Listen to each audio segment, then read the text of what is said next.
right, welcome back to another episode of Mental Health Monday. And my boy Will, what up, boy? What's going on, bro? Chilling, man. Welcome. Finally here for the pull-up. Yes, sir. It's been a long time coming. Hey, you like the camera setup, man? Love it. Fancy. I be Love fancy, it. man. This is nice. You got the wall, got the art, man. You got that jackass. You got the museum on, man. You in your bag. All right, man. So let the folks know who you are and where you from. Yep. My name is William Lyles the III. I am originally from Nashville, Tennessee. He's the third. Yeah, my dad is junior and my grandfather is senior, of course. But from Nashville, Tennessee. Lived in Atlanta, Georgia for about 11 years, almost 12 years. John Peach.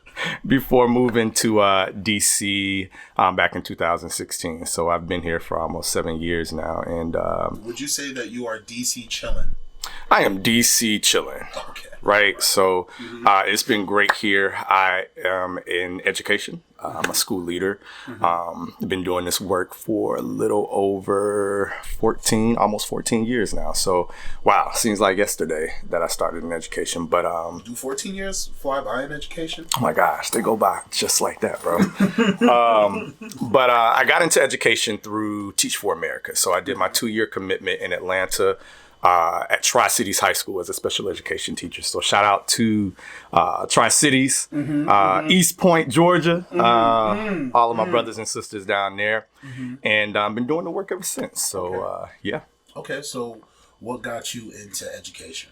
You know what? I come from a rich background of educators. So my grandparents, both my grandfather and my grandmother were in education. My grandfather was an adult education professor and did a lot of work in the small town that he was from. My grandmother was an elementary teacher for a number of years. My mother was a preschool teacher. I did a lot of work with helping her with her lesson plans as a kid, and I remember her always asking me to do like the arts and crafts activities for her kids, which I hated doing. But just didn't know that was like preparation for the work that I'm doing now. My oldest sister is an assistant principal, and my middle sister is in the medical field, but she started out as an educator. So like come from a very rich background of like educators and servant leaders. So it's always been in the blood.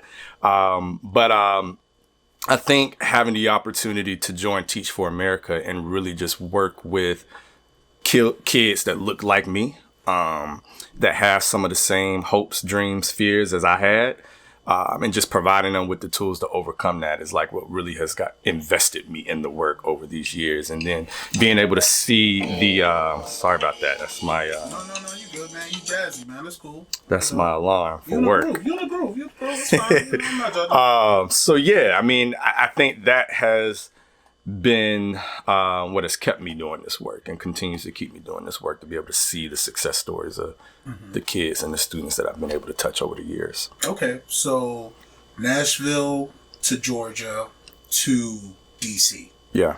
Comparatively speaking, what are your opinions on the education system on this side?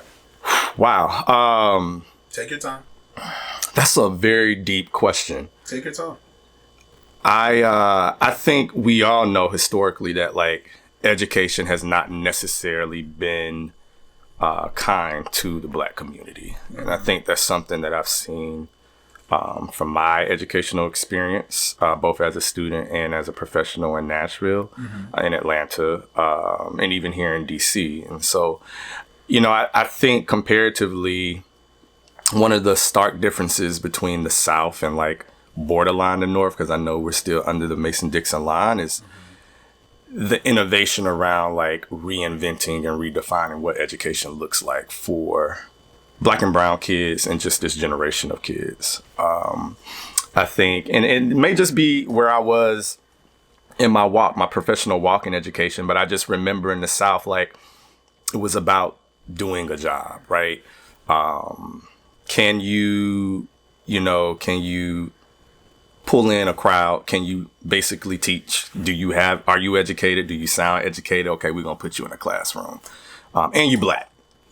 So, hey, this must be for you. But I think DC has really elevated my perspective in how I look at education. I've always been in urban settings, but I think DC is unique in that like there's intentionality around understanding the community in which you serve what has been their experience, what is their current experience, and how do we align that with what they're learning in the classroom. And I think being in DC is unique within itself because a lot of things politically are happening here. A lot of things socially kind of start here and kind of branch out to other places. So it's important to like tap into that and use that to build an experience for kids where they see themselves. And they feel like they can actually be a part of the history and the education that they're learning in class, and that will eventually be, taught in classes in years to come. So I don't know if that answers that question. But No, I think that was a good start. It was a good start to the question. So even with the progress that you see DC brings to the table, there's still more that can be accomplished. Oh, for sure. For sure. You want to speak on that? Yeah, I mean, I think over the last couple of years,